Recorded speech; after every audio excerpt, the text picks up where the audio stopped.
नमस्कार। लक्ष्मीनारायण ज्योतिष केंद्र में आप सभी का स्वागत है। मैं आचार्य डॉक्टर ए.पी. शुक्ला।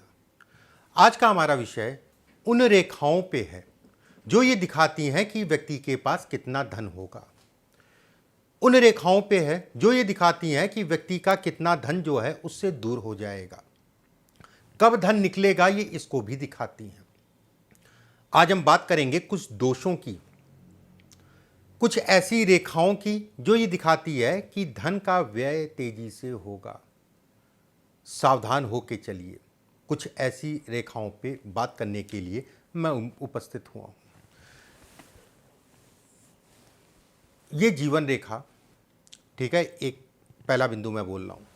जीवन रेखा के बगल में अगर कई रेखाएं हैं या फिर इसके ऊपर जो है इस टाइप से ये बन रहा है जाल टाइप का, उसके साथ में अंगूठा भी अगर कहा जाए शॉर्ट है, धन के लिए संघर्ष करना पड़ेगा, ये तय है।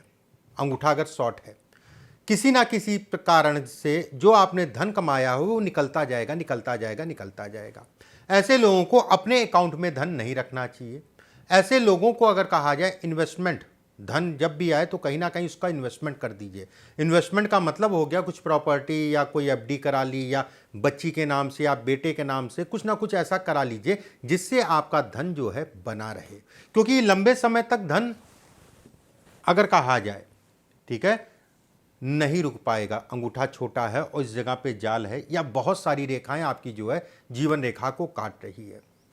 व्यवसाय में पार्टनरशिप में मत काम करिए, ये आपके लिए हानिकारक कहलाएगा।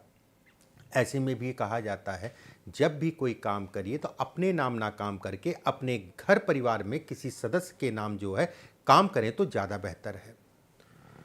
जब भी धन आए तो अपने अकाउंट में नाम रखिए, ठीक है, अपने अकाउंट में ना रख के घर परिवार के अकाउंट में, पत्नी, बच्चे, माँ बाप जो भी है उनके खाते में रख दीजिए, ज़्यादा बेहतर है। इन्वेस्टमेंट कर दीजिए, प्रॉपर्टी ले लीजिए या कुछ ऐसी चीज़ें ले लीजिए जो आपके लिए आने वाले समय में जिसका फ़ायदा है। अगर इस जगह पे इस टाइप से रेखा है या जाल बन रहा है, उसके साथ में जो है अगर कहा जाए अंगूठा छोटा है,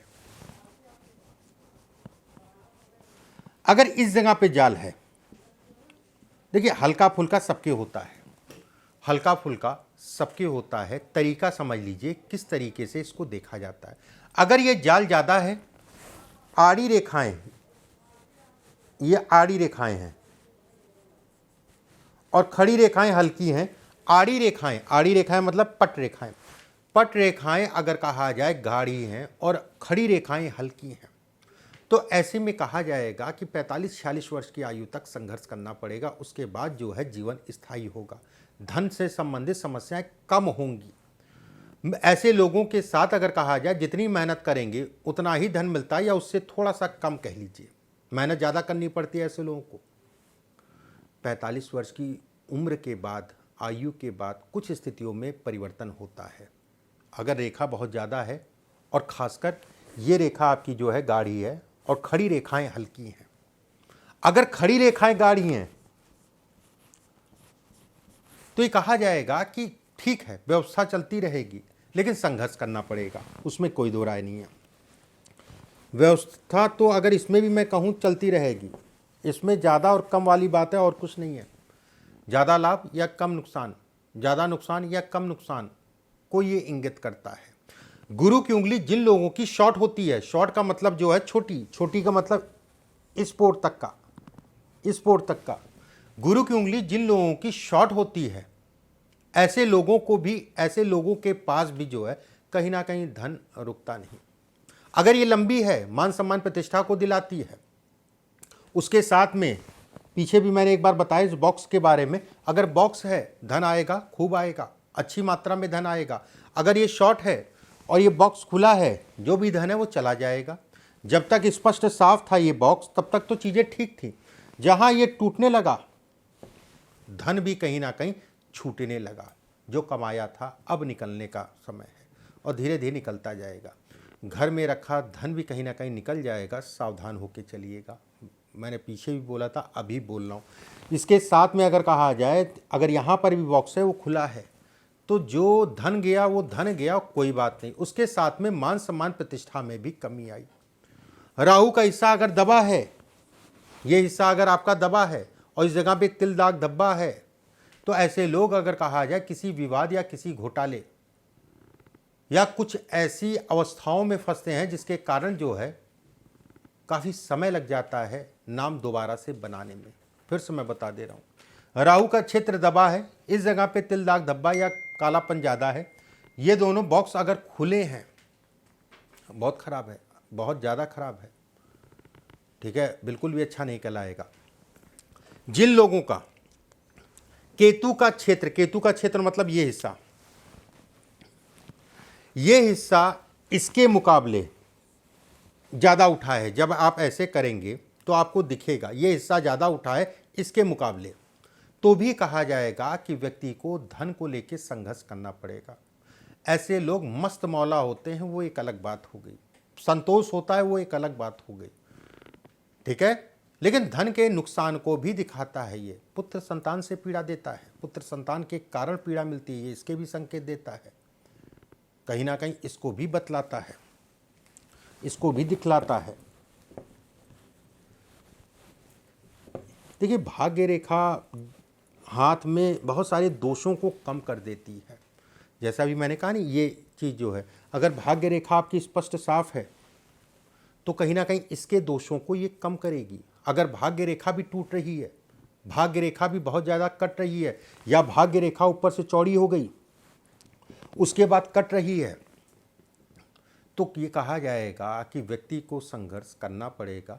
जिस जिस जगह पे काट रही है उस जगह पे शारीरिक कष्ट या धन से संबंधित चीज़ों में कष्ट व्यक्ति को मिलेगा। स्वास्थ्य से संबंधित समस्याएं को ये दिखाता है, ठीक है। केतु अगर कहा जाए तो ये नशा पत्ती को भी इंगित करता है, नशे से संबंधित चीज़ों को भी ये केतु इंगित करता है।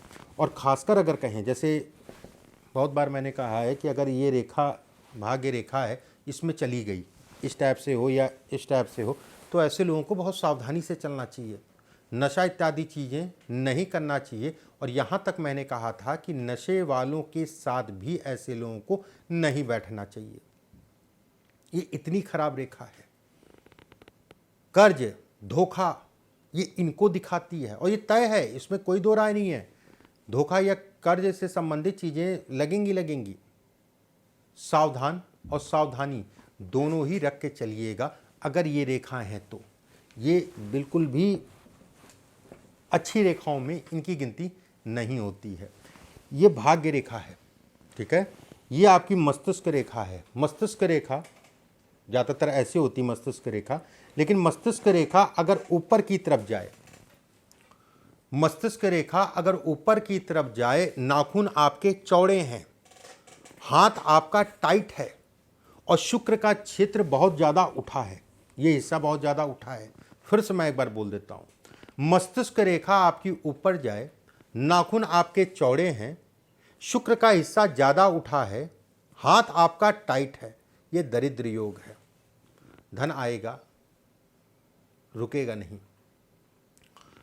अगर पैतृक संपत्ति है तो सावधानी रखिएगा, नहीं तो आएगी और जाएगी या खराब हो जाएगी, बहुत सावधानी से। ऐसे लोग अगर कहा जाए कर्ज के कारण ऐसे लोगों का पतन होता है। ऐसे लोगों को हमेशा अपने जीवन में एक सिद्धांत बना के चलना चाहिए, कभी भी अपनी राय से काम ना करें, हमेशा लोगों से राय लें, उसके बाद अपनी राय लें, फिर आगे बढ़ें, कहीं ना कहीं दोषों में कमी आएगी।